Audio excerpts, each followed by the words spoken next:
ॐ वक्रतुण्डमहाकाय सूर्यकोटिसमप्रभ निर्विघ्नं कुरु मे देव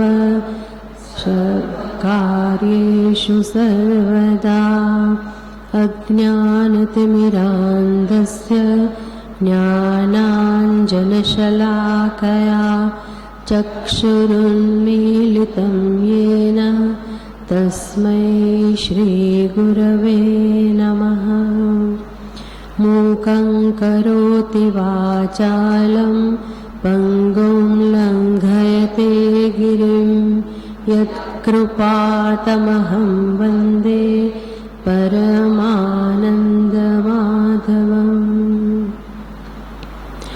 ॐ सहना भवतु सहनौ भुनक्तु सह वीर्यं करवावहै तेजस्विनावतीतमस्तु मा विद्विषावहै।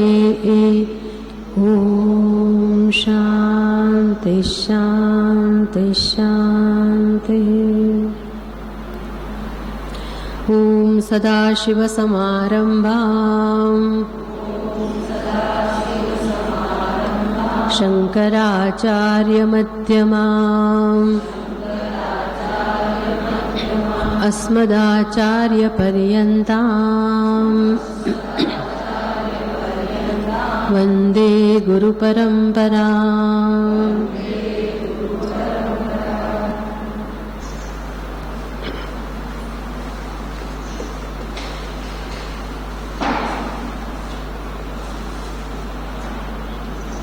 આ ફોલ્ડર મળ્યા બધાને? બધા પાસે આ ફોલ્ડર હોવું જરૂરી છે. હા, વેદાંત ડિંડીમ શિબિરમાં આપણે વિષય પસંદ કર્યો છે, એનું નામ છે વેદાંત ડિંડીમઃ. કદાચ ઘણા લોકો પહેલી જ વાર સાંભળ્યું હશે આવું નામ, વેદાંત ડિંડીમ. બોલતા પણ ના આવડે ડિંડીમ, પણ બહુ જ સુંદર આ ગ્રંથ છે. એના રચયિતા છે એવી માન્યતા છે, એવું વિદ્વાનો વચ્ચે એવી સમજ છે કે નૃસિંહ સરસ્વતી નૃસિંહાચાર્ય એ આ ગ્રંથના રચયિતા છે. કેટલાક લોકો એવું પણ કહે છે કે શંકરાચાર્યજીની રચના છે, કારણ કે એક ટેક્સ્ટ બુક છે બ્રહ્મજ્ઞાના વલ્લી માલા એવી કરીને, એમાં જે 4 શ્લોક છે એ સીધા આ ગ્રંથમાંથી જ એમાં છે. એટલે એવું કહેવાય કે શંકરાચાર્યજીની રચના છે એવું કોઈ માની શકે, સ્વાભાવિક છે. પણ એમની શૈલી, શંકરાચાર્યજીની શૈલી છે, એ શૈલી આ ગ્રંથમાં નથી. એટલે ઘણા બધા વિદ્વાનો, મોટાભાગના વિદ્વાનોનું કહેવું એવું છે કે આ રચના શંકરાચાર્યજીની નથી, પણ ઋષિવ આચાર્યજીની છે. એ વધારે યોગ્ય પણ જણાય છે, એ પ્રકારની માન્યતા. અને વેદાંત શબ્દ પોતે જ સૂચવે છે વિષય, કે આ ગ્રંથ શેને લગતો છે, શું આનો વિષય હશે. તો કે વેદાંતમાં જે તાત્પર્ય છે એ જ વસ્તુ અહીંયા કહેવામાં આવે છે. ડિંડીમ શબ્દનો અર્થ, આમ તો ડિંડીમ એટલે નગારો, નાનકડો એક નગારો, પણ અહીંયા નગારો એવો અર્થ નથી થતો. નગારા દ્વારા જે કામ કરવામાં આવતું હોય, નગારું પીટીને જે ઘોષણા કરવામાં આવતી એક જમાનામાં, એ પ્રકારનો અર્થ છે. વેદાંત શાસ્ત્રનું અધ્યયન કરવા માટે જે પ્રકરણ ગ્રંથોનું અધ્યયન થતું હોય, પ્રકરણ ગ્રંથોના માધ્યમથી જે અધ્યયન થતું હોય, એવા પ્રકરણ ગ્રંથો ઘણા બધા છે. પણ એમાં આ જે પ્રકરણ ગ્રંથ છે એને ઘણી બધી માન્યતા મળેલી છે. પ્રકરણ ગ્રંથ એટલે જેમાં વેદાંતની પ્રક્રિયાઓ, ઉપનિષદની અંદર જે પ્રક્રિયાઓ હોય એનું નિરૂપણ કરવામાં આવતું હોય, એને પ્રકરણ ગ્રંથ કહીએ. એટલે ઉપનિષદોની અંદર ઉપનિષદનું જે મુખ્ય તાત્પર્ય છે, જીવ અને બ્રહ્મનું ઐક્ય, એ ઐક્યને સમજાવવા માટે ઘણી બધી પ્રક્રિયાઓનો આધાર લેવામાં આવતો હોય. કાર્યકારણ પ્રક્રિયા, અધ્યારોપવાદ પ્રક્રિયા, પછી જુદા જુદા પ્રકારના દૃગ્દૃશ્ય વિવેક, આત્માનાત્મ વિવેક,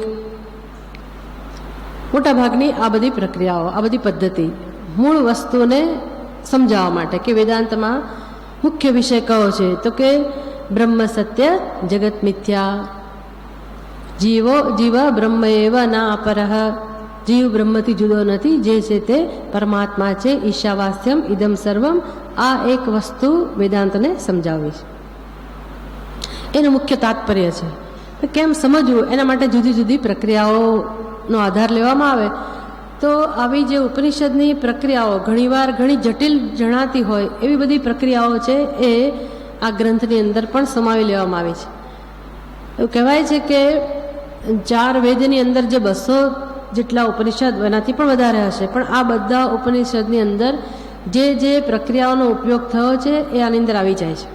94 શ્લોકની અંદર આ બધા ઉપનિષદોનું સંકલન, અને બહુ સુંદર રીતે ગ્રંથકારે આપણને સમજાય એવી સરળ પદ્ધતિમાં આ વિષયની છણાવટ કરી છે, એટલે અધ્યયન કરવાની બહુ મજા આવે. આ ગ્રંથનું સ્વરૂપ એવું છે કે માની લો કે કોઈ વ્યક્તિ પહેલી જ વાર આવતી હોય, પહેલી જ વાર એનું શ્રવણ કરતી હોય વેદાંતની, તો એને પણ મજા આવે. ઘણા વર્ષોથી શ્રવણ કરીને આપણે આપણી બુદ્ધિને સંસ્કૃત બનાવી હોય, સુસંસ્કૃત બનાવી હોય, તીક્ષ્ણ બનાવી હોય, આપણે બધું સમજી શકતા હોઈએ, બધો વિવેક સમજી શકતા હોઈએ, ઉપનિષદનો જે પણ સંદેશ છે કે જે પણ ઉપદેશ છે એ બધી વસ્તુઓ વિશે વિચાર કરવાનો સામર્થ્ય આપણી અંદર પ્રાપ્ત થયું હોય, એવા જે સાધકો છે એને પણ આમાં મજા આવે, એ પણ આનંદ લઈ શકે. અને જે લોકો બ્રહ્મ સત્ય અને જગત મિથ્યા બહુ સારી રીતે સમજી શક્યા હોય અને અહમ બ્રહ્માસ્મિ એવું દર્શન એની બુદ્ધિ સરસ રીતે કરાવી શકતી હોય, એમાં એને હવે કોઈ સંશય ના રહ્યો હોય પોતાના સ્વરૂપના દર્શનમાં, તો એને પણ આમાં આનંદ આવે, એટલો જ આનંદ આવે. એટલે બધા જ સ્તરના સાધકોને આ ગ્રંથમાંથી મળી રહે. જેમ આપણને શીખવાડે છે ને અધ્યયનમાં કે મુખ્ય વસ્તુ તો કઈ છે, આત્માવારે દ્રષ્ટવ્ય, મનુષ્યએ પોતાના જીવનમાં આત્માનું દર્શન કરવું જોઈએ. ઉપનિષદની અંદર જે વાર્તાલાપ હોય, ગુરુ શિષ્ય વચ્ચેના વાર્તાલાપ હોય કે પછી ત્યાંના જે પાત્રો હોય, જેમ કે આ આત્માવારે દ્રષ્ટવ્ય એ કોણ કોને કહે છે ખબર છે? હા, ગાયત્રી એને નહીં, જોજો ભાઈ, ગાર્ગીને નહીં. એમની કથામાં છે ને બહુ બધું શીખવાનું હોય છે કે ભાઈ આ યાજ્ઞવલ્ક્ય મુનિ જ્યારે એની પત્નીને સમજાવી રહ્યા છે તો એની ભૂમિકા શું હતી કે યાજ્ઞવલ્ક્ય મુનિ તો બહુ મોટા જ્ઞાની હતા, બહુ બધું જ્ઞાન હતું એની પાસે, અને એવા જ્ઞાની હતા છતાંય એની બંને પત્નીઓને બોલાવીને કહે છે કે આ સંપત્તિ હું તમને બંનેને સરખે ભાગે વહેંચી દઉં છું અને હવે તો હું જઉં છું. શેના માટે જઉં છું ભાઈ, શું કામ જાઓ છો, આવું પ્રશ્ન થવો જોઈએ ને, પણ બંને પત્નીઓએ પ્રશ્ન ના કર્યો. ગાર્ગી હતી ને એને તો થયું કે ભાઈ ઠીક છે, વૃદ્ધાવસ્થામાં માણસ આવું કરતા હશે અને એ જમાનામાં આવી પ્રથા હશે, કોઈ જાય, પણ એને તો એવું કે ભાઈ ચલો અમારું જીવન જીવવું જોઈએ, અમને જીવનમાં મુશ્કેલી ના પડવી જોઈએ, એટલે અમને સંપત્તિ મળી ગઈ તો સંતોષ છે, એ યોગ્ય રીતે એણે વ્યવહાર કર્યો છે, અમને જે જરૂરી હોય સંપત્તિ આપી છે અને ભલે જતા. પણ મૈત્રેયી હતી ને એ થોડીક વિચક્ષણ હતી, એટલે બુદ્ધિમાન હતી. એને એમ થયું કે આ બધું છોડીને જાય છે, સંપત્તિ પણ આપી દે છે, અમને બંનેને વહેંચી દીધી સંપત્તિ, અને આટલી બધી સંપત્તિમાંથી પોતાના માટે કશું ના રાખ્યું, અને પોતે જાય છે આ છોડીને, તો જરૂર કોઈક ચડિયાતી વસ્તુ માટે જતા હોવા જોઈએ, આટલું અનુમાન એ કરી શકે. એટલે એને એમ થયું કે ભાઈ અમે સંપત્તિ દ્વારા અમે તો રહીશું, પણ એ શું મેળવવાના છે, એ જીવનમાં શું મેળવી જશે, કોઈક ઉત્કૃષ્ટ વસ્તુ એની નજરમાં હોવી જ જોઈએ. એટલે એણે પૂછ્યું કે સ્વામી તમે કેમ આવું કરો છો, તમે ક્યાં જાઓ છો, શું કરશો, આ સંપત્તિ છોડીને તમે શેના માટે જાઓ? આવું પૂછનાર મૈત્રેયી હતી. હા, ગાર્ગી નહીં, પણ કોણ હતું? મૈત્રેયી. એવું પૂછ્યું તો કે હું સંન્યાસ લઉં છું. સંન્યાસ શેના માટે? તો કે જ્ઞાન માટે. પણ તમે તો જ્ઞાની જ છો મહારાજ, તમારે સંન્યાસ લેવાની શી જરૂર છે? અત્યારે તમારું શ્રેષ્ઠ જ્ઞાની તમારી જ્ઞાની તરીકે તમારી પ્રસિદ્ધિ છે, સ્વીકાર છે, તમારે સંન્યાસ લેવાની શી જરૂર છે? એ પણ આપણને સમજાવે. એક એવી કથા, એવા સંવાદ દ્વારા પણ આપણને ઘણો બધો બોધ આપે કે આત્મજ્ઞાન પ્રાપ્ત થયા પછી પણ આત્મજ્ઞાનમાં નિષ્ઠા માટે એને અનુરૂપ જીવન જીવવું જરૂરી છે, તો એનું ફળ મળે. નહીંતર જ્ઞાન તો હોય બુદ્ધિમાં, પણ આપણા જીવનમાં એટલી ને એટલી જ સમસ્યાઓ હોય, એટલું જેટલું દુઃખ હોય, એટલી જેટલી ચિંતાઓ હોય, અને જ્ઞાનનું ફળ તો આનંદ છે, શાંતિ છે. એ ના મળે તો પછી જ્ઞાનનો અર્થ શું? એટલે આપણને તો શેમાં રસ હોવો જોઈએ? જીવન મુક્તિમાં રસ હોવો જોઈએ. જીવન એવો મુક્ત હોય, જીવતા હોઈએ અને જ્ઞાનનો આનંદ મળે, જ્ઞાનનો લાભ મળે.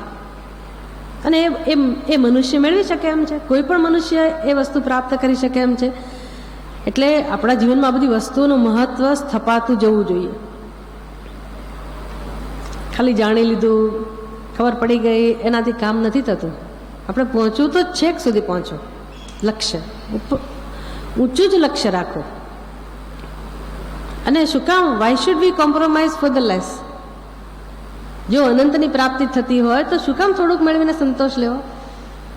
એવું બોધ પણ આપે છે. આટલા જ્ઞાની, આટલા સંપત્તિવાળા અને બધી રીતે સુખી, ઘર છોડવાનો કોઈ પ્રશ્ન આવતો જ નથી, સંન્યાસ લેવાનો કોઈ પ્રશ્ન આવતો જ નથી, છતાં પણ જો એ સંન્યાસ લેતા હોય તો એ બતાવે છે કે એના હૃદયમાં આત્મદર્શન માટે, એમાં નિષ્ઠા માટે કેટલો બધો પ્રેમ હશે, અને એના હૃદયમાં બીજી બધી વસ્તુઓ માટે કેટલો વૈરાગ્ય હશે. એટલે મૈત્રેય પૂછે છે, મહારાજ તમે સંન્યાસ દ્વારા શેની અપેક્ષા રાખો છો? તો કે આત્મજ્ઞાનમાં નિષ્ઠા દ્વારા મને અમૃત તત્વની પ્રાપ્તિ થશે, અને મને અમૃતમાં રસ છે. અમૃત એટલે અમરતા, જ્યાં દુઃખનું નામ નિશાન નથી, એવી જે પ્રકારની સ્થિતિ છે એમાં મને રસ છે. બસ મૈત્રેયને તો હવે એમાં, મૈત્રેયને બુદ્ધિમાં નથી એટલે આ બધું ખબર પડી ગઈ કે મહારાજ શેના માટે જાય. તો શું મહારાજ આ સંપત્તિથી કશું ના મળે? તો કે આ સંપત્તિ નહીં, પૃથ્વીમાં જેટલી પણ સંપત્તિ છે એટલી સંપત્તિ આપી દેવામાં આવે તો પણ આ અમરતા નામની વસ્તુ પ્રાપ્ત થાય નહીં, અને હું એના માટે જાઉં છું. એટલે મૈત્રેય કહે છે કે અમરતા શેનાથી પ્રાપ્ત થાય? મને પણ અમૃતમાં જ રસ છે, મને પણ અમરતામાં જ રસ છે, મને પણ આનંદ અને શાંતિ જ જોઈએ. શેનાથી પ્રાપ્ત થાય? અને યાજ્ઞવલ્ક્ય મુનિ કહે છે, મૈત્રેયી તું મારી પત્ની છે, તું મને પ્રિય હતી જ, પણ આજે જ્યારે તું આવું પૂછે છે ત્યારે તું મને અત્યંત પ્રિય જણાય છે. હવે મને તારા માટે બહુ જ આદર જન્મ, બહુ જ માન જન્મ. આવ બેસ. અને શાંતિથી સમજાવે છે કે જો અમરતા પ્રાપ્ત કરવી હોય, અમરતા જોઈતી હોય, ખરેખર એવું યાજ્ઞવલ્ક્ય પૂછે નહીં કે અમરતા જોઈતી હોય, અમરતા જ જોઈતી હોય. અને મૈત્રેયને તો જોઈતી હોય કે કેમ, પણ આપણને સમજાવી રહ્યા છે કે જગતમાં જીવ માત્ર શેની અપેક્ષા રાખે છે, શેની ઈચ્છા છે, દરેકના હૃદયમાં કયા પ્રકારની ઝંખના છે, કયા પ્રકારની પ્રાર્થના છે. કોઈ દુઃખને ઈચ્છે છે, કોઈ મૃત્યુને ઈચ્છે છે, કોઈ અજ્ઞાનને ઈચ્છે છે, કોઈ ઈચ્છતું નથી. પણ આપણા જીવનમાં એનું જ સામ્રાજ્ય છે. દરેક જીવના હૃદયમાં આ જ વસ્તુ છવાયેલી છે. પરવશ છીએ આપણે, અજ્ઞાન છીએ તો શું કરીએ? સહન કરવું પડે છે. પરવશ છીએ, દુઃખ છીએ, શું કરીએ? બહુ બધો પ્રયાસ કરીએ છીએ, પણ દુઃખ હંમેશ માટે જતું જ નથી. આપણું ચાલે તો મરીએ જ નહીં, કોને મરવું ગમે? પણ મરવું જ પડે છે. બધાને મરતા જોઈએ છે, આપણને ખબર છે કે આપણે પણ એક દિવસ મરવું પડશે, અને આપણે જીવન જીવીએ છીએ અને એવું માનીએ છીએ કે અમે સુખી છીએ. તો માની લીધું કે સુખી છીએ, ખરેખર સુખી છીએ નહીં. પ્રમાણિકપણે જો કોઈ પૂછે તો આપણે સુખી નથી.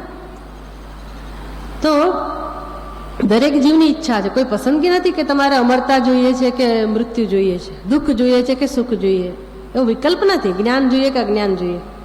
જે વિકલ્પ એટલે શું? તમને કોઈ પૂછે ચા પીશો કે કોફી પીશો, તો વિકલ્પ કહેવાય.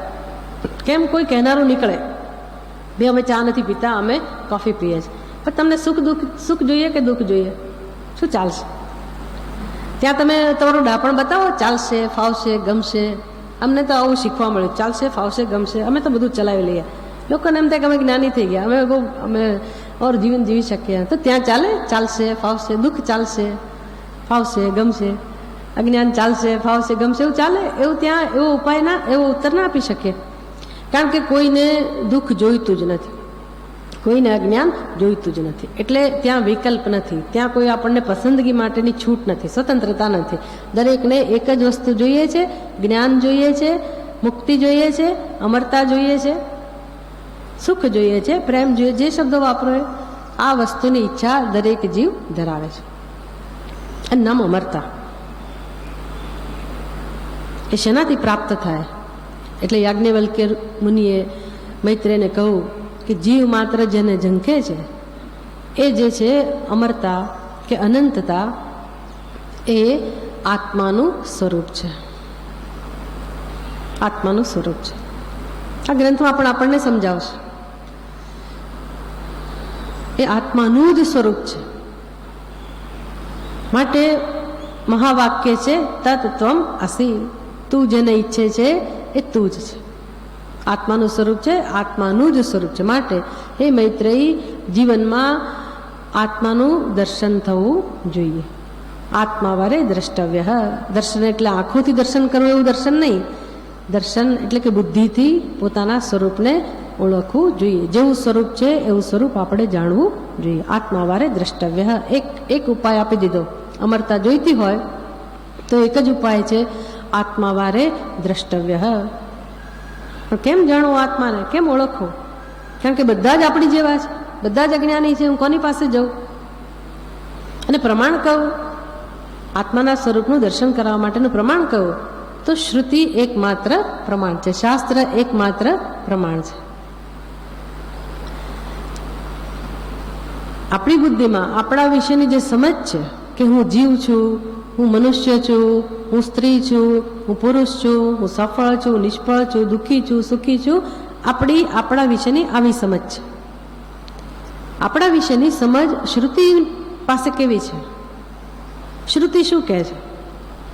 કોઈ એક વ્યક્તિ માટે નહીં, દરેકે દરેક જીવ માટે શ્રુતિનું શું કહેવું છે? આમ તો શ્રુતિનું એવું કહેવું છે કે જીવ માત્ર પરમાત્મા છે, જીવ માત્ર શિવ છે.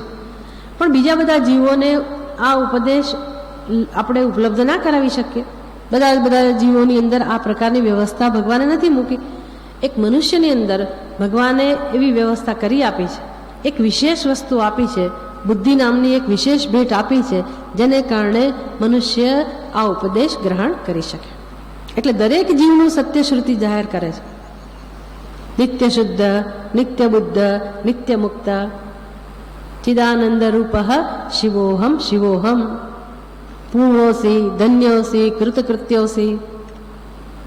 શ્રુતિને તો એક જ કહેવું છે, સત્યમ શિવમ સુંદરમ.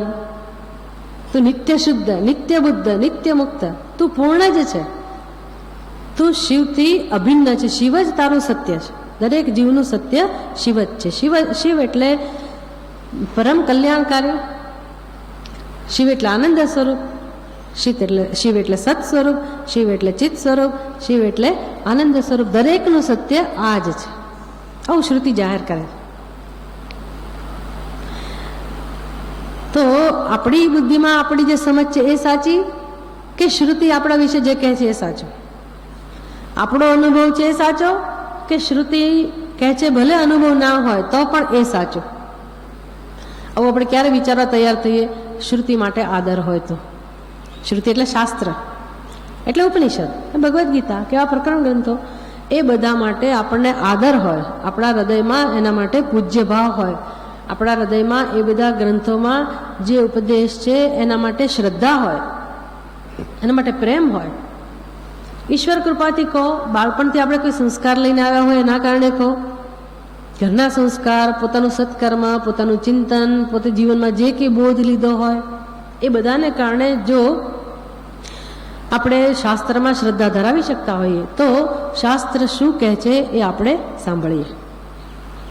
એવું છે કે આપણને જગતમાં છે ને ઘણા લોકો બહુ સારું સારું કહે અને આપણે ઘણાને સારું સારું કહીએ. તમે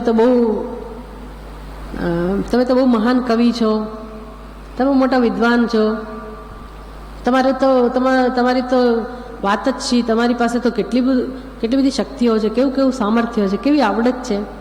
આ વખાણ કરે લોકો, આપણા વખાણ કરે અથવા આપણે બીજાના વખાણ કરીએ અને બધા જાણે છે કે આ વખાણ કરવા પાછળ કંઈક ને કંઈક હેતુ હોય છે. ના પણ હોય, પણ મોટે ભાગે એ બધા વખાણ કરવા દ્વારા કદાચ આપણે એ વ્યક્તિને ખુશ કરવા માગતા હોઈએ કે સમાજની અંદર કશું કોઈની પાસેથી લેવું હોય તો લોકો આ પ્રકારનો વ્યવહાર કરતા હોય, તો શ્રુતિ આપણા વખાણ કરે છે આવું કહીને. શ્રુતિ આપણા વખાણ કરતી શક્યતા છે કે ભાઈ લોકો જેમ વખાણ કરે શ્રુતિ પણ કે હા તું શિવ સ્વરૂપ છે, તું સાક્ષાત પરમાત્મા છે, આવું કદાચ શ્રુતિ વખાણ કરતી એવું બને. ભાઈ વખાણ ક્યારે કરવાના હોય, કશુંક લેવાનું હોય ત્યારે. શ્રુતિને આપણી પાસેથી કશું લેવાનું નથી, શ્રુતિને પોતાનો કોઈ સ્વાર્થ નથી. એટલે શ્રુતિ જે જાહેર કરે છે એ જે સત્ય છે એને જ પ્રગટ કરે છે. એમાં કોઈ વખાણ કરવા માટે નથી કહેતું કે આપણને ખાલી ખાલી આશ્વાસન આપવા માટે શ્રુતિ કહેતી હોય એવું પણ નથી. શ્રુતિ જે કહે છે એ પરમ સત્ય જાહેર કરે છે. આપણું જે સત્ય છે એ જ શ્રુતિ કહે છે.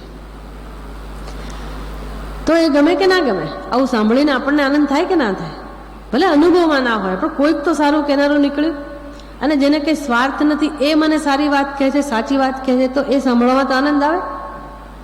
હું માનું છું કે આનંદ આવવો જોઈએ. હો, લોકો એટલા બધા નિરાશ હોય છે, એટલા બધા ડિપ્રેશનમાં હોય છે, અને એટલા બધા દુઃખને કારણે પોતાના વિશે એવો એટલા નીચલા સ્તરનો અભિપ્રાય ધરાવતા થઈ ગયા હોય, જીવનમાં કોઈ પ્રકારની આશા જ ના હોય, સુખની, પ્રેમની, કે પોતે કંઈ કરી શકે જીવનમાં, કે એ સુખ માટે અધિકારી છે કે ભાગ્યશાળી છે એવું પણ ઘણા માણસો પોતાના વિશે વિચારી નથી શકતા. એવી સ્થિતિમાં જીવતા હોય છે. અને પછી આપણને કોઈ કહે કે તું પૂર્ણ છે, તું આનંદ સ્વરૂપ છે, તો આપણને બહુ સત્યતા ન જ લાગે, સમજી શકાય. એટલે મેં કહું આ તો ઈશ્વર કૃપાથી સત્કર્મના પરિણામ રૂપ કહો, ભગવાનની કૃપાથી કહો, કોઈક કારણસર કોઈક અલૌકિક વસ્તુ આપણી પાસે છે એવું માનવું પડે કે ઘણા બધા દુઃખ વચ્ચે, ઘણી બધી નિરાશા વચ્ચે પણ આપણે શ્રુતિના આ બોધને ગ્રહણ કરી શકીએ. આપણને એમાં શ્રદ્ધા હોય તો સમજવું કે આપણા ઉપર ઈશ્વરની ઘણી બધી કૃપા છે. અને આપણને રસ જાગે કે હા મારે દુઃખમાંથી છૂટવું જ છે, અને આપણા પ્રયત્નોથી આપણે થાકી ગયા, હવે કોઈ પાસેથી અપેક્ષા રાખી શકાય એવું છે નહીં, ક્યાંયથી કોઈ આશા છે નહીં, અને દુઃખ મળતું હોય તો ક્યાંથી મળશે? પ્રેમ જોઈતો હોય તો ક્યાંથી મળશે? અનંતતા જોઈતી હોય તો ક્યાંથી મળશે? તો શ્રુતિના આ શબ્દો સાંભળીને આપણને શ્રુતિ પાસેથી અપેક્ષા રહે. ભલે અનુભવમાં દુઃખ હોય પણ જે કંઈ શ્રુતિ કહે છે સાંભળવા માટે આપણે તૈયાર થઈએ અને પૂછીએ કે હા આત્માવાળે દ્રષ્ટિ વાત તો સાચી છે, આત્માનું દર્શન કરવું જોઈએ. આત્મા જે એક સુખ સ્વરૂપ છે, આત્મા સુખ સ્વરૂપ જ છે. આત્મામાં દુઃખનું નામ નિશાન નથી, આત્મામાં કોઈ પ્રકારના વિકારની સ્થિતિ નથી, વિકારને સ્થાન નથી, આત્મામાં જન્મ મૃત્યુ નામની વસ્તુ નથી. આ બધું સાંભળીને આપણને એક ઉત્કંઠા જન્મે અને દર્શન કરવાની ઈચ્છા થાય કે મારે આત્માનું દર્શન કરવું છે, કયો ઉપાય છે? અને મૈત્રેયે આવું જ પૂછ્યું કે મહારાજ આત્માનું દર્શન કરવું હોય તો કયો ઉપાય છે? યાજ્ઞવલ્ક્ય મુનિ કહે છે આત્માવારે શ્રોતવ્ય, પહેલા દ્રષ્ટવ્ય, મુખ્ય ઉપાય કહી દીધો, આત્માનું દર્શન કરવું જોઈએ. પણ દર્શન કેમ કરવું? દર્શનની પ્રક્રિયા શું છે? આત્મા આંખોથી જોવાની વસ્તુ નથી, આત્મા જાણવાની વસ્તુ છે. જાણવું ક્યાંથી, કોની પાસેથી જાણવું? પ્રમાણ હોવું જોઈએ. શ્રુતિ પ્રમાણ છે. લોકોને બહુ જ વિરોધ હોય છે. આ શાસ્ત્ર તો તમે બધા ખાલી શાસ્ત્રની વાતો કરો છો, પણ કોને જ્ઞાન થયું? એની કરતાં અમે તો સાદું સીધું અમારું જીવન જીવવામાં માનીએ છીએ, નાની મોટી સેવા કરીને અમે સુખી થઈ જઈશું, અમારે કંઈ શાસ્ત્રની જરૂર નથી. આમ શાસ્ત્રને ફગાવી દે, જે પણ કારણ હોય, જે પણ કારણ હોય. પણ પરમાત્માને જાણવું હોય, આત્માને જાણવો હોય તો ક્યાં જવું, કોની પાસે જવું? બધા આપણી જેવા જ છે, બધા અજ્ઞાની જ છે, બધાનો જન્મ થયેલો છે, અને બધા આ અમર આત્માના દર્શનની ઈચ્છાથી જ જન્મેલા છે. એ તો જાણતો નથી માણસ કે જન્મ શેના માટે છે. એક જ ઈચ્છા લઈને જન્મ્યો છે. એ જાણતો નથી કે મારી મૂળભૂત ઈચ્છા આત્માના દર્શનની જ છે. શ્રુતિ કહે છે એટલે આપણે દર્શન નથી કરવાનું, આપણે ઓળખીએ આપણી ઈચ્છાને તો જણાશે કે હા મારી ઈચ્છા આ શિવ સ્વરૂપ પરમાત્માને જ જાણવાની છે, આત્માને જ જાણવાની છે. અને તો પછી જાણવાની ઈચ્છા પૂરી કરો. એ ઈચ્છા પૂરી કરો. હજારો ઈચ્છાઓ પૂરી કરીએ છીએ, એમાં આ ઈચ્છા પૂરી કરવા પુરુષાર્થ થઈ શકે ને? પણ એ બાજુ નહીં જોવાનું, બીજી બધી ઈચ્છાઓને મહત્વ આપીએ. આત્માની ઈચ્છા પૂરી કરવી હોય તો કેમ પૂરી થાય એ જાણવું પડે. અને કોની પાસે જવું? એક જ પ્રમાણ છે, શ્રુતિ એક જ પ્રમાણ છે. વેદાંતો નામ, વેદાંત નામનું એક જ પ્રમાણ છે આત્મા માટે. આપણું સ્વરૂપ ખરેખર જેવું છે એવું જો કોઈ કહેનાર હોય તો શાસ્ત્ર છે. વેદાંત શાસ્ત્ર આપણા સ્વરૂપને સિદ્ધય નથી કરતું, પ્રગટય નથી કરતું. આ સ્વરૂપ પ્રગટ જ છે, આપણે જાણતા નથી. અને શ્રુતિ આપણને એનું દર્શન કેમ થાય એના માટેનું માત્ર માર્ગદર્શન આપે છે. માત્ર માર્ગદર્શન. આપણે સ્વીકારીએ કે જીવનમાં અંધકાર છે, અવિદ્યા છે, દુઃખ છે, માર્ગ જડતો નથી, અને તો ક્યાં જવું? કોઈક આપણને માર્ગ બતાવનાર હોય એવો વિશ્વાસ જન્મે તો આપણે એના શરણે જઈએ. એટલે યાજ્ઞવલ્ક્ય મુનિ તો કહે છે કે આત્માનું દર્શન કરવું હોય તો એના માટેનું મુખ્ય સાધન છે આત્માવારે શ્રોતવ્ય. આત્માનું શ્રવણ થવું જોઈએ. અને એ બધી પ્રક્રિયા તમે જાણો છો કે શ્રવણ કેવી રીતે થવું જોઈએ. આપણે એમ કે ઘરે બધી કેસેટો લઈ આવીએ અને બેઠા બેઠા સાંભળીએ, એ પછી કરી શકાય. પણ શરૂઆતમાં શ્રવણ એટલે સીધું જ ગુરુ મુખેથી શ્રવણ. બહુ સરસ કાર્ય હોય છે આ કાર્ય. પણ એમાં પહેલાં આપણે શરણે જઈએ, શ્રુતિના શરણે જઈએ અને શ્રવણ માટેની આપણી તૈયારી હોય. પહેલું કામ છે આત્માવારે શ્રોતવ્ય. પછી જે શ્રવણ કર્યું હોય એના ઉપર આપણે ચિંતન કરીએ, મનન કરીએ. શ્રવણ દરમિયાન મનન થતું હોય છે, પણ જે શ્રવણમાં ધીરે ધીરે આપણને સાચી સમજ આવતી જાય, એ સાચી સમજ આપણા જીવનનો એક આધાર બને. પછી એવું નહીં કે આપણે ક્લાસમાં ગયા અને સાચું સમજ્યા પછી ક્લાસની વાત ક્લાસમાં જ રહે અને પછી આપણે આપણી પ્રવૃત્તિમાં ડૂબી જઈએ અને પાછા હતા એવા ને એવી ટેવ, એવા ને એવા સંસ્કાર, એવું નવો જ વર્તન, એવો નવો વ્યવહાર. એના માટે શ્રવણ નથી. શ્રવણ પછી ધીરે ધીરે એ શ્રવણ આપણો પીછો કરે. Wherever you go we follow you. એટલે નેટવર્કવાળા જાહેરાત કરે ને, અમારું નેટવર્ક તમારો પીછો કરશે. મોબાઈલની જાહેરાત હોય ને એમ આપણે જ્યાં જઈએ ને ત્યાં આ બોધ આપણી પાછળ પાછળ આવે. એકવાર શ્રવણ દ્વારા અંદર સાચી સમજ જતી જાય પછી એ સમજ આખા દિવસની આપણી જે પ્રવૃત્તિ હોય એમાં એ માર્ગદર્શન આપે. પણ જીવનમાં માર્ગદર્શન જોઈએ, પ્રકાશ જોઈએ. જેમ અંધારું હોય અને તમે મોટર ગાડી લઈને નીકળ્યા હો તો આગળ રસ્તો કાપવો હોય તો સૌથી પહેલી જરૂરિયાત કોની જોઈએ? ગાડી ચાલે છે ખરી પણ બહારે લાઇટ નથી અને ગાડીમાં લાઇટ ના હોય તો ચાલે? આગળ વધી શકાય? ગાડીમાં લાઇટ હોય કેવી રીતે ધીરે ધીરે તમને આગળ પ્રકાશ આપે ને તમે કેમ આગળ વધો? એમ આપણી બુદ્ધિમાં અંધકાર હોય અને એ અંધકારમાં આપણે જીવન તો જીવીએ છીએ, આપણે જાણતા નથી આ બધી વસ્તુઓ. પણ જ્યારે ખબર પડે કે હા અંધકારમય જીવન છે, અવિદ્યા લઈને જ જન્મેલા છીએ, અજ્ઞાન લઈને જ જન્મેલા છીએ અને અજ્ઞાનના પાયા ઉપર જ આપણું જીવન રચાયેલું છે. આપણે કોણ છીએ એ નથી જાણતા, જગત કોણ છે, જગતનું સ્વરૂપ કેવું છે એ નથી જાણતા, પરમાત્માનું સ્વરૂપ કેવું છે એ પણ આપણે નથી જાણતા. તો પછી આ તો અંધકાર થયો અને જીવન જીવ્યા જ કરીએ. કેવી રીતે જીવીએ? આખું જગત જેમ જીવે છે એમ આપણે પણ એમાં જોડાઈ જઈએ. એટલે પેલું ઘેટું ખાડામાં પડીને આગળ જાય તો આપણે શું કરીએ?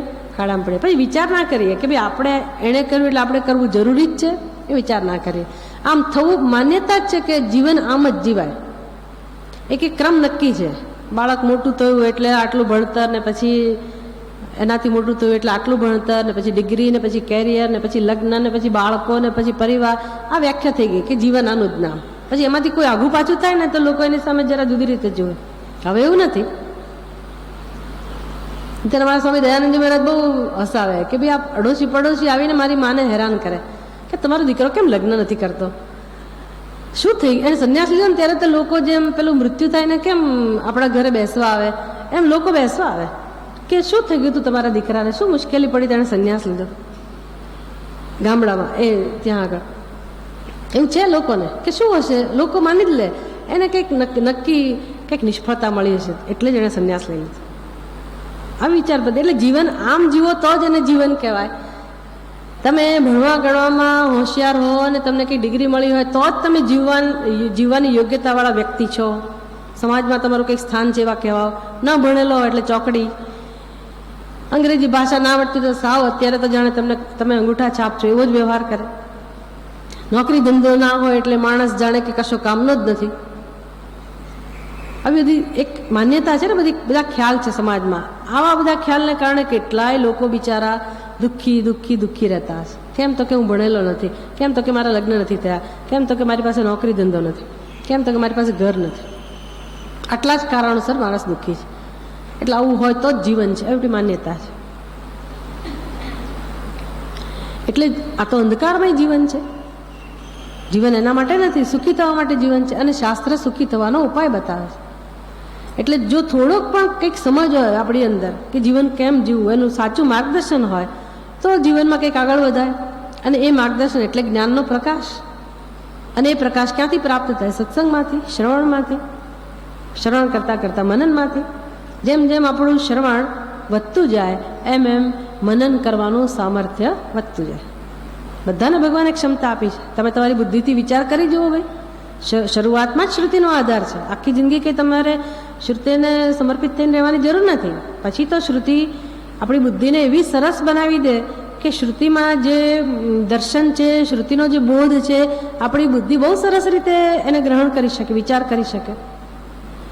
પણ માણસ બહુ ગભરાય કે શ્રુતિ પાસે શું કામ જઈએ, અમને ખબર છે બધી, અમારી રીતે હું ઉકેલ લાવીશ. બહુ થયું, બહુ મહેનત કરીને બહુ આધાર રાખ્યો. હવે એવી ખોટી આસ્થા સાથે જીવન જીવવાની જરૂર નથી.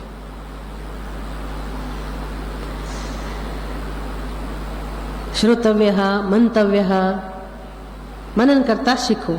પણ મનન કરવા માટે પહેલા શ્રવણ જરૂરી છે. મનન તો બધા કરતા હોય, પોતાની રીતે કરતા હોય. એ મનન આપણને ઈચ્છનીય નથી. શ્રુતિમત તર્ક અનુસંધિયતા. શંકરાચાર્યજી કહે છે કે તમે તમારી જે તર્ક શક્તિ છે એને શ્રુતિના આધારે તમે કેળવો. તર્ક તો દરેક બુદ્ધિ કરી શકે, પણ એ તર્ક દુસ્તર્ક છે કે સુતર્ક છે એ જોઈ લો પહેલા. તમને આનંદ આપનારો છે, શાંતિ આપનારો છે કે પછી બંધન અપાવનારો છે? તો આપણા તર્કો, પોતાની રીતે થયેલા તર્કો તો શું આપે છે? દરેક માણસ તર્કનો ઉપયોગ કરે છે. શું પ્રાપ્ત થાય? દુઃખ જ પ્રાપ્ત થાય. એટલે આપણી બુદ્ધિ એમાં જે કંઈ સમજ છે, જે કંઈ વિચાર શક્તિ છે, જે કંઈ મનન શક્તિ છે, એ બધા દ્વારા તો આપણે દુઃખને પ્રાપ્ત થયેલા જ છીએ અને દુઃખ વધતું જ જાય છે. માટે શ્રુતિની શરણાગતિ જરૂરી છે. માટે શ્રવણ જરૂરી છે. શ્રવણ અને મનન. મનન થયું હોય, કોઈ સંશય ના રહ્યો હોય ત્યાં સુધીનું મનન આપણે કરતા હોઈએ. આ તો આખી જિંદગી ચાલે, જન્મો ચાલે એવા પ્રકારનો કાર્યક્રમ છે. એવું નહીં કે ભાઈ 3 વર્ષ તમે કોર્સમાં જઈ આવ્યા કે પછી 8-10 વર્ષ અમુક જગ્યાએ જઈ આવ્યા એટલે હવે કામ પતી ગયું નથી. આ તો લાઈફ ટાઈમ પ્રોજેક્ટ છે, ચાલ્યા જ કરે. જેવી અંતઃકરણની સ્થિતિ. એવું નથી કે શિવ સ્વરૂપ મારે બનાવવાનું છે. શિવ સ્વરૂપ સિદ્ધ જ છે. શાસ્ત્રે તો કહી દીધું તત્વમસી, તું તે જ છે. એટલે તારી અંદર કોઈ પ્રકારનો ફેરફાર કર્યા વગર અત્યારે અહીંયા જ આ શરીરમાં રહીને જ તારું પરમ સત્ય એટલે શિવ છે. શાસ્ત્રે કહી દીધું. પછી ચેલેન્જ આપે, તારામાં શક્તિ છે ઓળખવાની, સ્વીકાર કરવાની કે હું શિવ છું, દર્શન કરવાની કે હું શિવ છું? શક્તિ છે તો કામ થઈ ગયું. મૌન વ્યાખ્યા પ્રકટિત પરબ્રહ્મ. ક્યાં આવે છે આવું ખબર છે? મૌન વ્યાખ્યા પ્રકટિત પરબ્રહ્મ. હા, દક્ષિણામૂર્તિ સ્તોત્ર. દક્ષિણામૂર્તિ ભગવાન ઉપદેશ આપે છે ને, આમાં જ અહીંથી શરૂઆત થવાની છે એમને. પણ દક્ષિણામૂર્તિ ભગવાન ઉપદેશ આપે છે. સૌ પ્રથમ એની પાસે જનારા કોણ છે? સનત કુમારો. સનત કુમારોની પ્રાર્થનાને કારણે ભગવાને દક્ષિણામૂર્તિનો અવતાર ધારણ કર્યો. પણ એણે ભાષા શું વાપરી? બોધ આપ્યો. કયા શબ્દોમાં બોધ આપ્યો? કોઈ શબ્દ જ વાપર્યા નથી. મૌન વ્યાખ્યા, આત્માની વ્યાખ્યા કરી, ઉપદેશ આપ્યો. કેવી રીતે? વાણીનો ઉપયોગ કર્યા વગર. પેલા અજ્ઞાની જતા, જિજ્ઞાસુ જતા, એને મુક્ત થવું જ તો જ્ઞાન જ જોઈતું હતું, ગુરુ જ જોઈતા હતા એમને બીજા કોઈ ગુરુ સ્વીકારી ના શક્યા. એ લોકો એને ઉત્કૃષ્ટ ગુરુની જરૂરિયાત હતી. ઉત્કૃષ્ટ ગુરુ તો એક જ છે, દક્ષિણામૂર્તિ ભગવાન જ ગુરુ છે. જ્યાં છે ત્યાં એ જ તત્વ બીજો આગળ વધે છે. પણ એમણે પોતાની અંદર જે વૈરાગ્ય હતો એ વૈરાગ્યના આધારે એ એવા ગુરુને ઈચ્છતા હતા કે જે માત્ર જાણવાનું છે એ મને કહી દે. બધા ગુરુની યોગ્યતાવાળા હતા જ. બ્રહ્મા, વિષ્ણુ, શિવ ત્રણેય પાસે ગયા, પણ એણે ત્રણેયને ફેલ કર્યા. આવું કથા છે એક.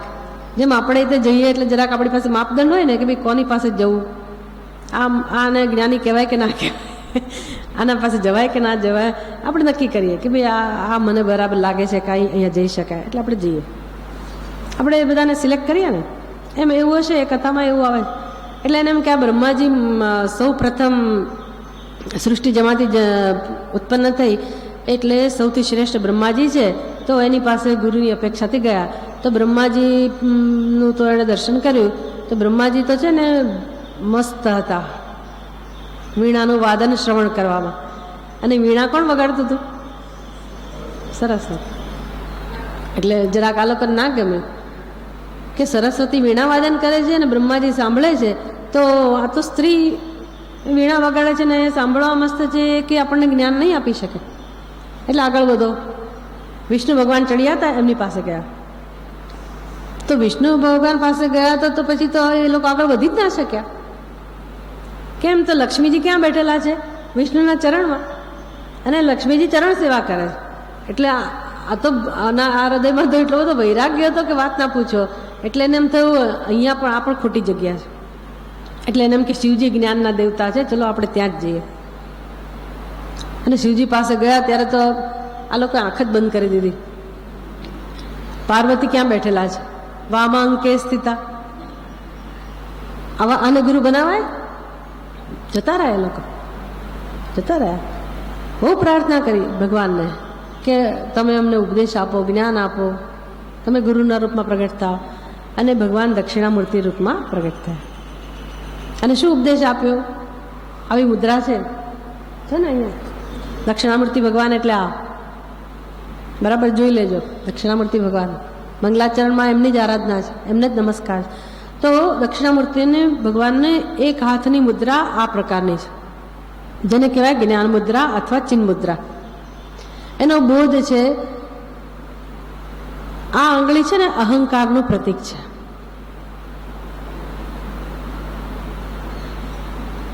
અહંકારનું પ્રતીક એટલે આમ તો આ બાજુ જાય છે. અહંકારનું પ્રતીક કેવી રીતે કહેવાય? તમારી સામે છે આંગળી. પણ જ્યારે હું એમ કહું કે તું કે તમે, ત્યારે હું શું જાહેર કરું છું? હું તમારા કરતા જુદી છું. પડે ને? હું બધાની સામે આવી આંગળી કરું એટલે તમે બધા તમારા બધા કરતા હું કેવી છું? જુદી. એટલે મેં કોનું પ્રદર્શન, કોનું સ્થાપ્યું અસ્તિત્વ? અહંકાર. આમ ભેદ ઉત્પન્ન કર્યા તું કહીને. આમ અહંકારનું પ્રતીક આંગળી છે. પછી અંગૂઠો શેનું પ્રતીક છે? તો કે એને કહેવાય ઈશ્વર. ઈશ્વરનું પ્રતીક છે. કઈ રીતે? ઈશ્વર જેમ આધાર સ્વરૂપ છે જગતનો, એવી રીતે આ બધી આંગળીઓનો વ્યવહાર કોના આધારે થતો હોય છે? અંગૂઠાના આધારે. એટલે આ બધી આંગળીઓનો આધાર અંગૂઠો છે. પણ આ તર્જની આંગળી એ પોતાના અસ્તિત્વને અંગૂઠા કરતાં પણ જુદું સમજે છે, ઈશ્વર કરતાં પણ જુદું સમજે. એટલે જીવનું પ્રતીક છે. અને કોના તરફ વળેલી છે? ઈશ્વરથી છૂટી પડી. અને ત્રણ કોના તરફ છે? તો કે આ કારણ શરીર, સૂક્ષ્મ શરીર અને સ્થૂળ શરીર. આ ત્રણ શરીરને અહંકાર શું કહે છે? હું એવું કહે છે. એવું ખરું કે નહીં? અહંકાર એટલે શું? તો કે એ જ પરમાત્મા આ ત્રણ શરીર જે ઉપાધિ છે એની સાથે તાદાત્મ્ય સાધી અને પોતાને પોતાના સ્વરૂપ તરીકે જાહેર કરે છે. એટલે આનો અર્થ શું થાય? તો કે હે જીવ, તું આ ત્રણ શરીર નથી. સ્થૂલ સૂક્ષ્મ કારણ શરીરાત વ્યતિરિક્ત ત્વમ અસી. તો ત્રણ કરતા જુદો છે. પણ તું કોણ છે? અહમ બ્રહ્માસ્મિ. જેને તો અહમ અહમ કહે છે એ વાસ્તવમાં કોણ છે? ઈશ્વર. અહમ બ્રહ્માસ્મિ. આવું એમણે ખાલી મુદ્રા દ્વારા બોધ આપ્યો. શબ્દનો ઉપયોગ ના કર્યો. ચિન્હ મુદ્રા દ્વારા એણે બોધ આપ્યો. હવે જીવ અને ઈશ્વર એ બંનેનું ઐક્ય બતાવ્યું. પછી એ ક્યારે સિદ્ધ થયું? જ્યારે આમાંથી એણે તાદાત્મ્ય છોડ્યું, ત્યારે વિવેક કર્યો, ત્યારે કે હું આ નથી અને એ જીવ વાસ્તવમાં પરમાત્મા છે. બસ પછી ભેદ નથી. પછી જે પ્રગટ થાય છે મુદ્રામાં એ આકાર એટલે પૂર્ણતાનો આકાર. જીવ અને બ્રહ્મ વચ્ચેનું જે દ્વૈત કાલ્પનિક હતું એ કાલ્પનિક દ્વૈત દૂર થયું અને પૂર્ણતા. આટલું કહું સનત કુમારોને કે તમે સંસારી નથી, તમે આ 3 શરીર નથી, પણ તમે આત્મા સ્વરૂપ છો, તમે જેને શોધો છો એ તમે જ છો. આવો બોધ આપ્યો અને સનત કુમારો સમજી ગયા. સનત કુમારોને દર્શન થઈ ગયું, સમજાઈ ગયું, કારણ કે એટલું જ બાકી હતું. ભરપૂર વૈરાગ્ય તો હતો જ. ખરેખર આપણે બુદ્ધિનો ઉપયોગ કરીએ તો ઘણું બધું જીવનમાંથી શીખી શકીએ અને છોડવાની પ્રક્રિયા, ત્યાગની પ્રક્રિયા થતી જાય અને છેવટે હવે એટલું જ જાણવાનું રહે. હવે તો આપણને તો શ્રુતિ દ્વારા જણાઈ પણ ગયું છે, પણ એટલું જ જાણવાનું રહે કે તો પછી હું કોણ છું, હું આ બધું નથી. નેતિ નેતિ કરતાં કરતાં તમે વિચારપૂર્વક તો પછી મારું ખરું સ્વરૂપ કયું છે, તો એ આખા બ્રહ્માંડનું અધિષ્ઠાન કેવળ સત, ચિત અને આનંદ, એ જે સ્વરૂપ છે, ખાલી એક શરીરનું અધિષ્ઠાન નહીં, સમગ્ર બ્રહ્માંડનું અધિષ્ઠાન એક અદ્વિતીય જે તત્વ છે એ વાસ્તવમાં મારું સત્ય છે. એ સમજાવવા માટે કોણ પ્રમાણ જોઈએ? શ્રુતિ. એ તો શ્રુતિ જ સમજાવી શકે, એના માટે શ્રુતિ જોઈએ. પણ એ સમજાઈ ગયું પછી શ્રુતિ પણ એનું કામ થઈ ગયું. પણ શ્રવણ તો જોઈએ જ. શ્રવણ, મનન અને નિધિધ્યાસન, સનત કુમારનું કામ થઈ ગયું. પણ આપણે વારંવાર શ્રવણ કરવું પડે, કારણ કે બહુ બધી શંકાઓ હોય આપણી અંદર, જે પ્રકારની સમસ્યાઓ હોય અજ્ઞાનને કારણે. અનંતકાળના જે સંસ્કારો છે એ બધા સંસ્કારોને દૂર કરવા, વસ્તુને સમજવી, એટલે નિયમિત શ્રવણ જોઈએ. પછી એના અનુરૂપ મનન પણ જોઈએ. મનન, શ્રવણ આ બધાને છેવટે જે સાચું સ્વરૂપ છે, સાચી સમજ પ્રાપ્ત થઈ, એમાં જ આપણે સ્થિર થઈએ. એ જે પ્રક્રિયા છે એને આપણે શું કહીએ છીએ? નિધિધ્યાસન. જે વિપરીત સંસ્કારો છે એમાંથી મુક્ત થવું અને નવી સમજને ધ્યાનમાં રાખીને ધીરે ધીરે આપણા મનને, બુદ્ધિને આત્મામાં સ્થિત કરવા, એમાં નિષ્ઠા પ્રાપ્ત કરવી અને જ્ઞાનનો આનંદ લેવો, જ્ઞાનનો લાભ એટલે કે શાંતિ, પ્રેમ, મુક્તિનો અનુભવ કરો. સાચી સમજનું પરિણામ છે શ્રવણ, મનન અને નિધિધ્યાસન. આ બધું આમાંથી થાય, આ ગ્રંથમાંથી. આ ગ્રંથ આપણને બધું કરાવશે. એટલે કહું ને, બધા પ્રકારના અધિકારીઓને આમાંથી પોતાના સ્તરે જે જે ઉપયોગી હોય, જે જેની યોગ્યતા હોય એ પ્રમાણે એને આમાંથી ભરપૂર લાભ મળે, આનંદ મળે, એવો આ સરસ ગ્રંથ છે. અને ઉપનિષદની બધી પ્રક્રિયાઓનું સંકલન આની અંદર આવી જાય છે.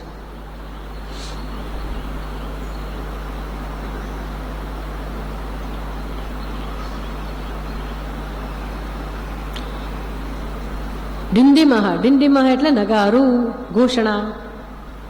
એટલે એક જમાનો હતો કે શહેરમાં કંઈક ઘોષણા કરવાની હોય ત્યારે રાજાનો માણસ એક નગારું બાંધી અને પેલી દાંડી હોય ને એનાથી પીટતો પીટતો ઘોષણા કરવા માટે નીકળે, આખા ગામમાં ફરે. અને જે કંઈ મહત્વના કાર્યક્રમની ઘોષણા હોય એ થતી હોય, લોકો દોડી દોડીને આવે. જોર જોરથી પીટે ને દાંડી, એટલે લોકો દોડી દોડીને આવે. અને એ બોલાવવાનું, એ પીટવાનું કામ જ એવું હોય કે તમે આવો, તમે આવો, તમે આવો, બધું છોડીને આવો, તમારા બધા કામ પડતા મૂકીને પહેલાં તમે અમને સાંભળો, અમારી તરફ ધ્યાન દો. કેમ? તો કે બહુ મહત્વની જાહેરાત કરવાની છે. આજકાલ પ્રક્રિયા બદલાઈ ગઈ, આજકાલ રીત બદલાઈ ગઈ.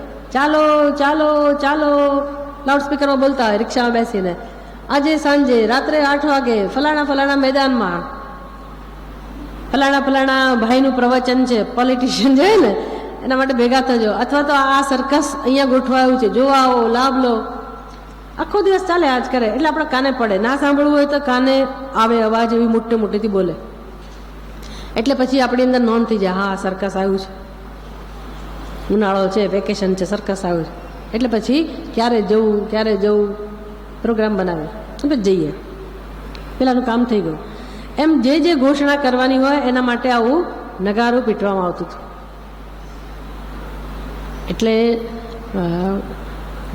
ડિંડીમ એટલે નગારું પણ થાય, અને ડિંડીમનો અર્થ પછી ઘોષણા એવો પણ થાય કે અવાજ દ્વારા, ઘોષણા દ્વારા એને કંઈક કહેવું છે.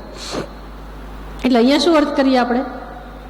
અહીંયા તો ગ્રંથનું નામ વેદાંત ડિંડીમ છે, તો નગારું તો છે નહીં. ડિંડીમ એટલે નગારું, તો કે ગ્રંથ કે નગારું તો છે નહીં, અને એનો અર્થ કરવાનો નથી. પણ નગારા દ્વારા ઘોષણા કરવાની હોય તો ઘોષણા એવો અર્થ થઈ શકે ને, તો કે આ વેદાંતને કંઈક ઘોષણા કરવાની છે. આ નૃસિંહ આચાર્ય છે ને, એને એને આવું નામ આપવાનું કેમ સૂઝ્યું હશે? વિદ્વાન છે ને આ બધા વિદ્વાનો, તો વેદાંતનું બહુ ભરપૂર અધ્યયન કરતા હોય, શાસ્ત્રનું અધ્યયન કરતા હોય, રાત દિવસ એમાં જ લાગેલા હોય, નવા નવા ગ્રંથની રચના કર્યા જ કરે.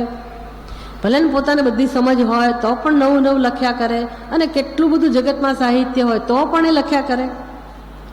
આનું ભાષાંતર કર્યું, પહેલાંનું ભાષા હિન્દીમાંથી ગુજરાતીમાં, ગુજરાતીમાંથી હિન્દીમાં, અંગ્રેજીમાં, મરાઠીમાં, જે ભાષામાં કરવાનું હોય જરૂરી હોય કર્યા જ કરે.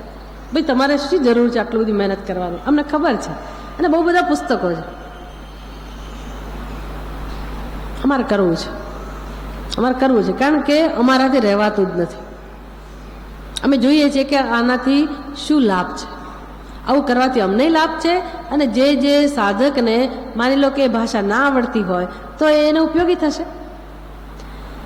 અને પછી વેદાંતમાં તો બહુ અઘરી રીતે બધી વસ્તુ કહેવામાં આવી છે, તો એને આપણી જેવા સાધકો માટે થોડી કરુણા પણ જન્મે ને, કે અમને જેટલી મુશ્કેલી પડી એટલી મુશ્કેલી આ લોકોને ના પડે, એટલે લાવો એને હું સરળ ભાષામાં કરી આપું, સરળ રીતે એને રજૂ કરી આપું એ ઉપદેશને. તો ઘણા સાધકો એવા હોય કે જેને એની જરૂર હોય તો એને તો ઉપયોગી થશે જ. આમ નૃસિંહ આચાર્ય સ્વાભાવિક છે કે આ બધું તેના મનમાં હશે જ,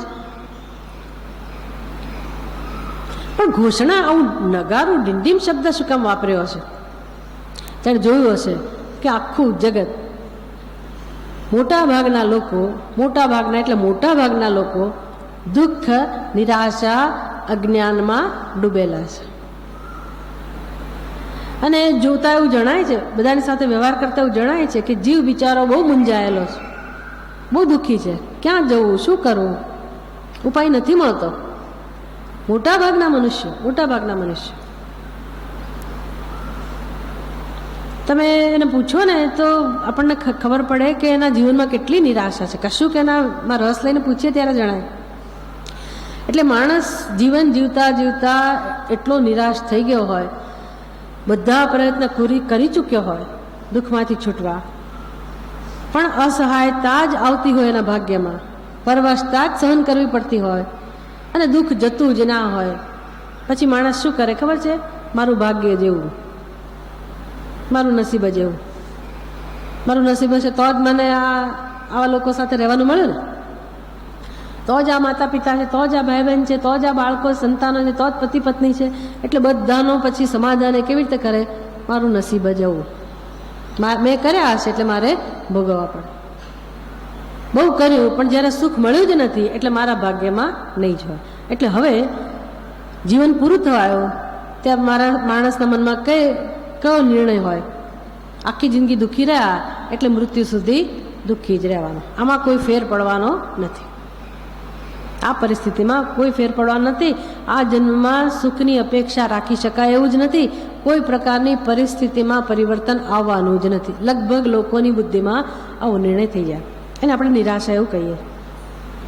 પછી લોકો ચલાવી લે, જે છે એને જ ચલાવી લે. પછી એને જીવવામાં રસ ના હોય, પછી રાહ જોવે કે જીવન કેમ પૂરું થાય, ક્યારે પ્રાણ જતા રહ્યા શરીર છોડીને. બહુ વેદના છે, બહુ દુઃખ છે. આ નાનું સોનું દુઃખ નથી. માણસ થાકી ગયો છે. કેમ આવું? બહુ બિચારા પ્રયત્ન કર્યો પણ થાકી ગયો છે અંદરથી. અને આચાર્યએ જરૂર આ બધું દર્શન કર્યું હશે, એટલે એને એમ થયું કે જે મેં દર્શન કર્યું વેદાંતની અંદર, ઉપનિષદની અંદર, માંડુક્ય ઉપનિષદની અંદર કહે છે કે વિચક્ષણૈ દ્રષ્ટમ ઇદમ વિશ્વમ. આ વિશ્વનું દર્શન બુદ્ધિમાન પુરુષોએ ઉપનિષદની અંદર કર્યું. તો એને રહસ્ય પકડાઈ ગયું. એ લોકો રહસ્ય સમજી ગયા કે આ જગત આટલું દુઃખમય જણાય છે, આટલું સંતાપ આપનારું જણાય છે. જેને હું સત્ય માનું છું એ જગત વાસ્તવમાં આ ઉપનિષદની દ્રષ્ટિએ જોઈએ તો કેવું છે? યથા સ્વપ્નમાયે યથા ગંધર્વ નગરમ. કારિકાકાર કહે છે યથા સ્વપ્નમાયે. આ જગત કેવું છે? તો કે જેમ સ્વપ્ન કેવું છે ભાઈ? સ્વપ્નની અંદર આવું જ બધું છે. સ્વપ્નની અંદર પણ જાત જાતની ઘટનાઓ છે. સ્વપ્નમાંની અંદર પણ જીવ જગત ઈશ્વર છે. સ્વપ્નમાં પણ દ્રષ્ટા દ્રશ્ય છે, અને સ્વપ્નમાં પણ અનુકૂળતા પ્રતિકૂળતા, સફળતા નિષ્ફળતા, સુખ દુઃખ બધું આવું જ છે. આવો જ અનુભવ છે. સ્વપ્નમાં લોટરી લાગી તો આપણે ખુશ થવાના જ, હસીએ જ, આનંદ અનુભવ થાય. અને સ્વપ્નમાં કંઈક એવી ઘટના બને તો આપણે દુઃખી પણ થઈએ, આંખમાં આંસુ પણ આવે. તો ફેર શું છે જાગ્રતમાં અને સ્વપ્નમાં? બધું આવું જ ત્યાં છે. અને સ્વપ્નમાં તો આપણે બધું અનુભવીએ, બધું કરીએ, પણ જાગ્યા પછી સ્વપ્ન વિશે જાજો વિચાર કરતા નથી, પૂર્ણ વિરામ મૂકી દઈએ છીએ.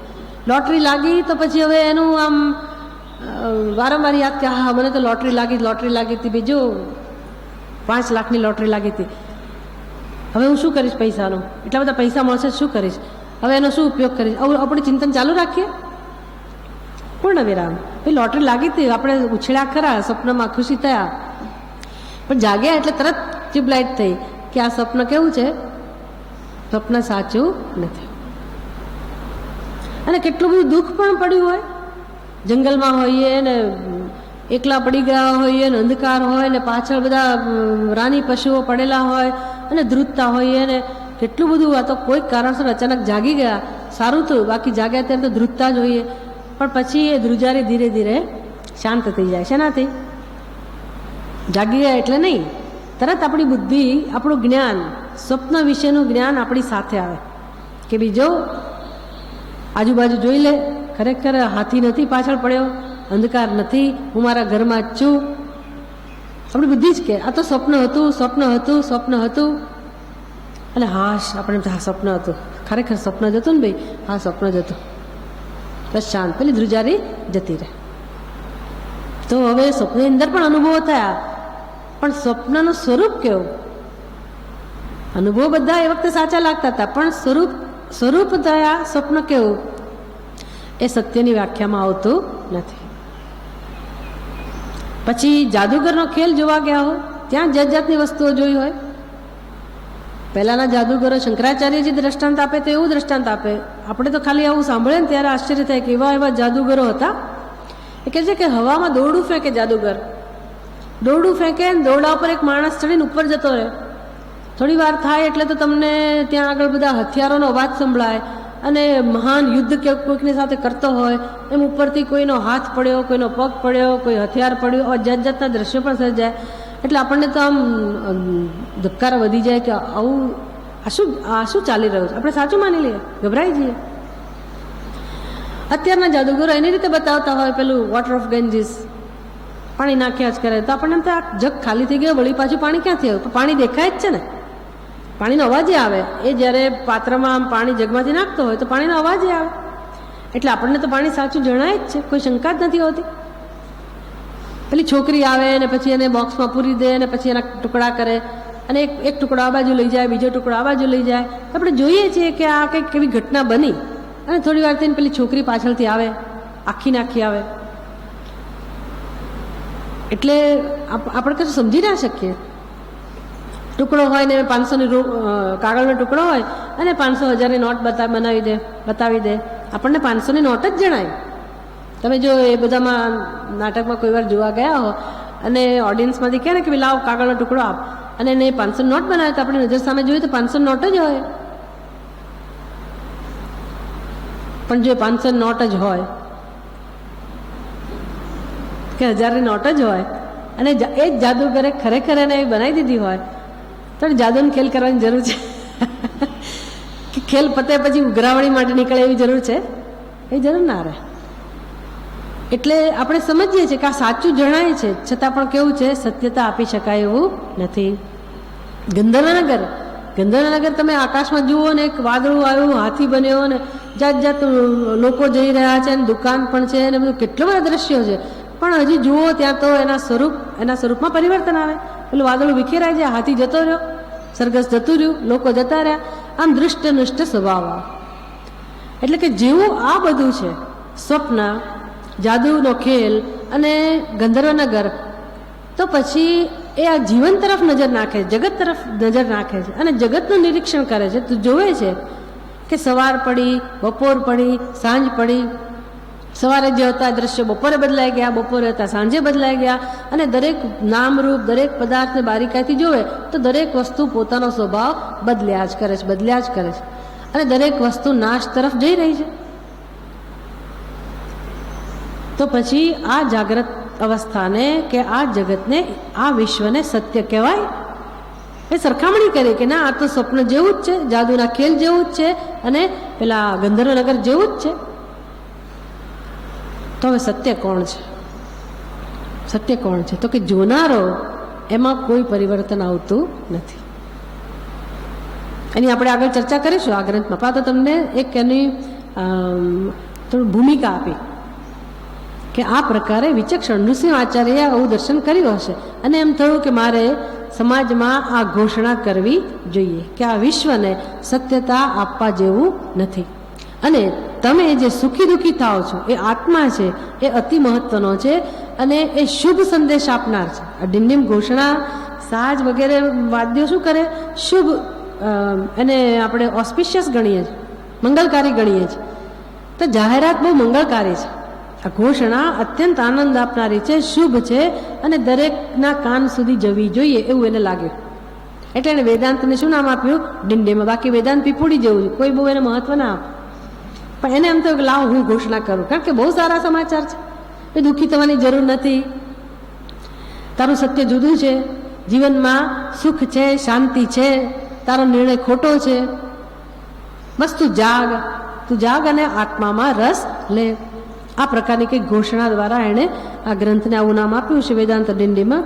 એનો પહેલો શ્લોક બોલીને આપણે પહેલો ક્લાસ પૂરો કરીએ. વેદાંત ડિંડીમાસ્તત્વમ એકમ ઉદ્ઘોષયન્તિ યત આસ્તાં પુરસ્તાત્ તત્તેજઃ દક્ષિણામૂર્તિ સંહિતમ. આમાં મંગલાચરણ છે. બીજા ક્લાસમાં આપણે આ શ્લોકની ચર્ચા કરશું. ઓમ પૂર્ણમતઃ પૂર્ણમિદં પૂર્ણાત પૂર્ણમુદચ્યતે પૂર્ણસ્ય પૂર્ણમાદાય પૂર્ણમેવાવશિષ્યતે. ઓમ શાંતિ શાંતિ શાંતિ. હરિः ઓમ. શ્રી ગુરુભ્યો નમઃ.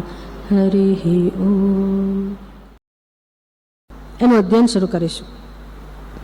ઓમ પૂર્ણમદઃ પૂર્ણમિદં પૂર્ણાત પૂર્ણમુદચ્યતે પૂર્ણસ્ય પૂર્ણમાદાય પૂર્ણમેવાવશિષ્યતે. ઓમ શાંતિ શાંતિ શાંતિ. હરિः ઓમ. શ્રી ગુરુભ્યો નમઃ. હરિः ઓમ.